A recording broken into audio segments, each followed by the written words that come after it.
जय हिंद। नमस्कार दोस्तों, एक बार फिर से बहुत बहुत स्वागत है आप सभी का हमारे यूट्यूब चैनल डिफेंस पॉइंट पर। दोस्तों, आज के इस वीडियो में हम शुरू करेंगे एक्स ग्रुप और नेवी एसएसआर के लिए फिजिक्स, जो कि आपके एयरफोर्स और नेवी के एग्जाम के लिए काफ़ी इंपॉर्टेंट होगी। तो आज हमारा फर्स्ट लेसन है, तो आइए शुरू करते हैं आज का हमारा टॉपिक।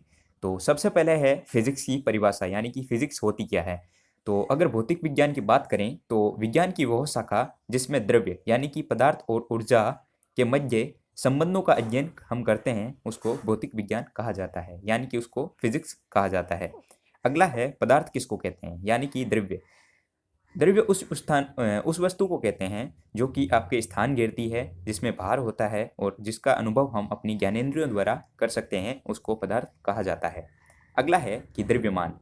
द्रव्यमान वस्तु में पदार्थ की मात्रा ही द्रव्यमान कहलाती है और इसका सदैव नियत होती है, यानी कि द्रव्यमान सदैव नियत रहता है। और भार वगैरह आपके एग्जाम में नहीं पूछा जाता है, तो आप इनको छोड़ सकते हैं। अगला है भौतिक राशियाँ। तो हम जैसा कि सब जानते हैं कि भौतिक राशियाँ दो प्रकार की होती है, एक होती है अदिश राशि और एक होती है सदिश राशि।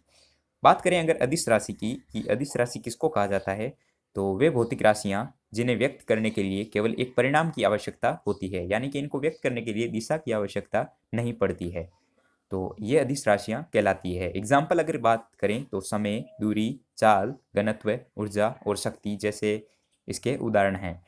और अब अगर बात करें सदिश राशियों की कि कौन कौन सी सदिश राशियाँ होती है, तो वे भौतिक राशियाँ जिन्हें व्यक्त करने के लिए परिणाम के साथ साथ दिशा की भी आवश्यकता होती है।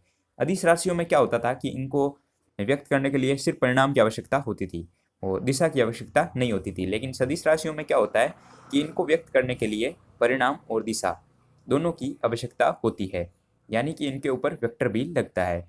और बात करें इसी एग्जाम्पल की तो विस्थापन, वेग, बल और त्वरण जो है वो सदिश राशियाँ है। अब एक क्वेश्चन लेते हैं कि निम्न में से कौन सी एक सदिश राशि नहीं है। त्वरण, वेग, ऊर्जा और विस्थापन, जैसा कि हमने ऊपर देखा था, ऊर्जा जो है वो एक सदिश राशि नहीं है। तो अगला टॉपिक है मात्रक। मात्रक की अगर बात करें, किसी भी भौतिक राशि के मापन के लिए मात्रक जो है वो प्रयोग में लाया जाता है। अब मात्रक की अगर बात करें तो मात्रक जो है वो दो प्रकार के होते हैं, एक होता है मूल मात्रक और एक होता है व्युत्पन्न मात्रक। अगर बात करें मूल मात्रक की, तो मूल मात्रक क्या होते हैं। मूल मात्रक वो मात्रक होते हैं जिनको व्यक्त करने के लिए अन्य मात्रकों की आवश्यकता नहीं होती है, जैसे कि द्रव्यमान, दूरी और समय के मात्रक। द्रव्यमान को हम केजी में लिखते हैं, दूरी को हम मीटर में और समय के मात्रक को हम सेकंड में मापते हैं। अगला है व्युत्पन्न मात्रक। अगर व्युत्पन्न मात्रक की बात करें तो वे मात्रक जिन्हें व्यक्त करने के लिए दो या दो से अधिक मूल मात्रकों की आवश्यकता होती है वो व्युत्पन्न मात्रक कहलाते हैं, जैसे कि क्षेत्रफल, आयतन और चाल। अगला टॉपिक है कि मात्रकों की पद्धतियाँ, यानी कि मात्रकों की कौन कौन सी पद्धतियाँ होती है। तो मूल रूप से आजकल एसआई सिस्टम चलता है।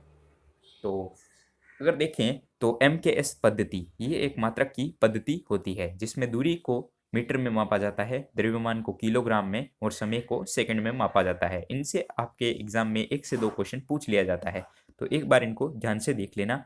और अगर आपको नोट्स बनाने हैं तो अगले वीडियो में हम जो है इसके नोट्स की ये PDF जो है वो आपको डिस्क्रिप्शन में लिंक आपको दे देंगे, आप वहाँ से डाउनलोड कर पाएंगे। अगर बात करें CGS पद्धति की, तो CGS पद्धति में दूरी को जो है वो सेंटीमीटर में लिखा जाता है, द्रव्यमान को ग्राम में और समय को जो है वो सेकंड में लिखा जाता है। और ये जो CGS पद्धति है ये फ्रांस में सर्वाधिक प्रचलित होती है। अगर बात करें FPS यानी कि फुट पाउंड सेकंड पद्धति, तो दूरी को जो है वो FPS पद्धति में फीट में मापा जाता है और द्रव्यमान को पाउंड में और समय को सेकंड में मापा जाता है, और इसको जो है वो ब्रिटिश पद्धति भी कहा जाता है। आज़ादी से पूर्व भारत में यह प्रयोग में लाई जाती थी, लेकिन अब जो है वो नहीं लाई जाती है। अब जो है वो SI सिस्टम चलती है, यानी कि इंटरनेशनल सिस्टम ऑफ यूनिट, यानी कि SI पद्धति।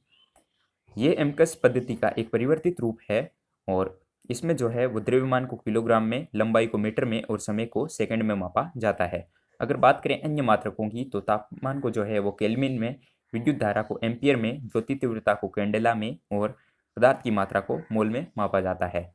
और अगर एक फॉर्मूला की बात करें तो C/100 equal to F-32/180 equal to K-273/100 होता है, जिससे हम जो है वो मान निर्धारण कर सकते हैं। तो आई होप आपको ये टॉपिक समझ आ गया होगा और इसके ऊपर जो है वो हम क्वेश्चन भी लेकर आएंगे और अगले वीडियो में जो है वो हम नया टॉपिक पढ़ेंगे। तो धन्यवाद दोस्तों, मिलते हैं अगले वीडियो में। जय हिंद।